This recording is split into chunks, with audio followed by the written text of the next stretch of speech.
Today we are going to practice ASQ-3 Ages and Stages questionnaire. ASQ-3 is a developmental screening tool designed for use by early educators, teachers, and healthcare professionals, and sometimes parents can fill out the form as well. This form is for children's age between 1 month to 5.5 years, and this form is available in English, Spanish, and French, 3 languages. It will take about 10 to 15 minutes to complete and 2 to 3 minutes for professional to score. It measures students' developments in communication, gross motor, fine motor, problem solving, and personal social skill domain. And this tool is really simple. The only required material is a recording form. So you have to choose the right age recording form for your student. After calculate your student's age, it goes by like month, like 2 months, 4 months, 6 months, 8-month form. So this is the ASQ-3 age administration chart. So after you calculate student's age, then you have to pick the right age form for your students. So student's age from 1 month, 0 days through 2 months, 30 days, you are going to use 2-month form.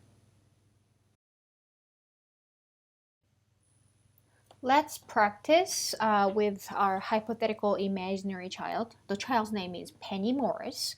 Screening date is 2020, September 18. Birth date is 2015, September 15. So you are going to subtract birthday from screening date. It becomes 5 years and 3 days. To use this form, you have to have the child's age in month and day format. So 5 years and 3 days becomes 60 months and 3 days.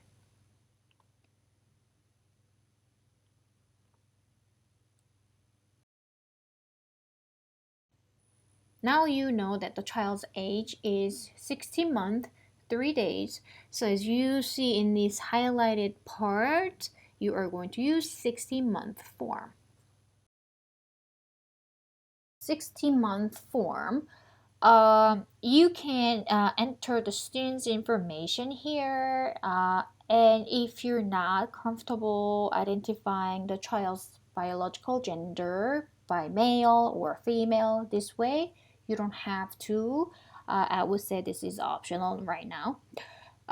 Person filling out questionnaire, this is your information. You can fill out your information here. And it starts from communication domain, and it has 1, 2, 3, 4, 5, 6 questions under this communication domain. So read the question, testing item, and then you can say yes, sometimes, or not yet for each item. So you have 6 items under communication, and move on to gross motor and read this question, and you can say yes, sometimes, or not yet. If you're not sure if your student can do each of these behavior, you can just ask the child to do the behavior and you can answer to that question. That's okay.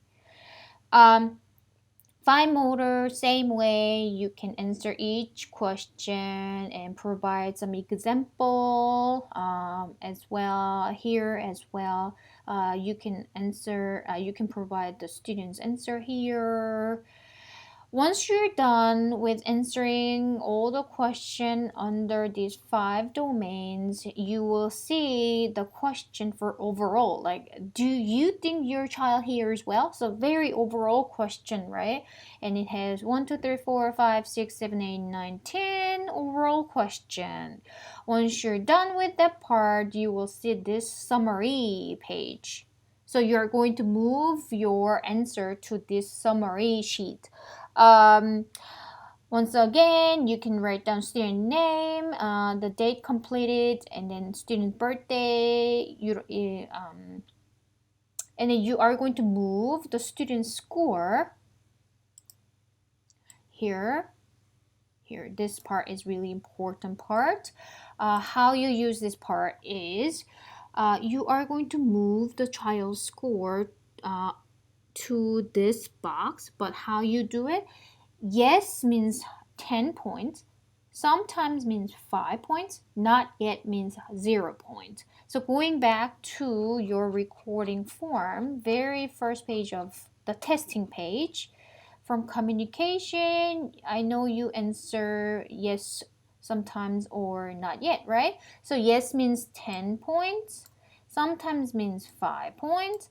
Not yet means 0 points. So you can write down the points you gave to your student for this question.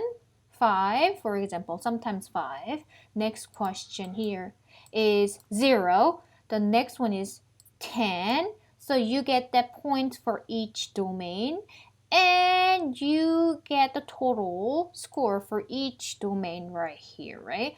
That's a total score for communication, and you move that total score to this box here. And you're going to compare your total score for communication with the communication cutoff.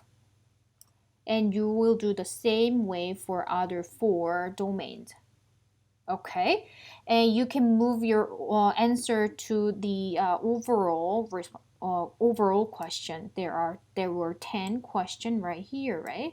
And how you interpret the question, the score is this white area is above the cutoff, so the child is appeared to be on schedule. So which means the child is developing normally. And this area with gray, highlighted in gray, that means a cutoff, close to cutoff, provide learning activity and monitor. So it's like a borderline, right? And this area with highlighted, like completely highlighted, this is below the cutoff. Further evaluation with a professional is needed, right? So if your student score was like 25, for example, then it's way below than cutoff. So the child probably needs further evaluation. This is screener. So it gives you like brief information about the student's development. So probably your student need further evaluation. So you can just decide if you are going to check off this item, like after you're done with this portion, then you go to this section and you are going to specify what the child will need. And this is optional, so I'm not going to talk about that. If your student needs rescreening, for example, your student score fall in this group, like gray area mostly, then your student will get rescreened in 8 weeks, about 2 months later. So you can just say 2 months or 3 months. That's how you use your recording form in ASQ-3.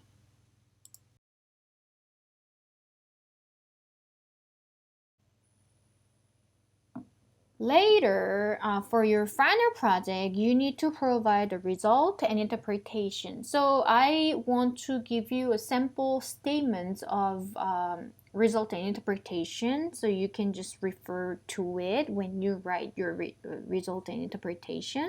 So you can take a look at them. Make sure you provide score versus cutoff, so I can also, the readers also can see what were the score and what were the cutoff, so they can compare them as well.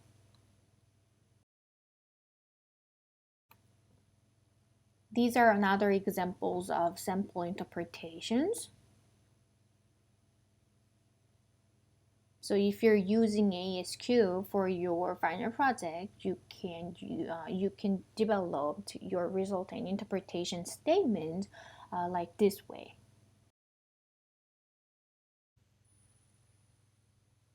So last thing you need to do is take a look at the 60-month form, and you are going to fill out the form hypothetically.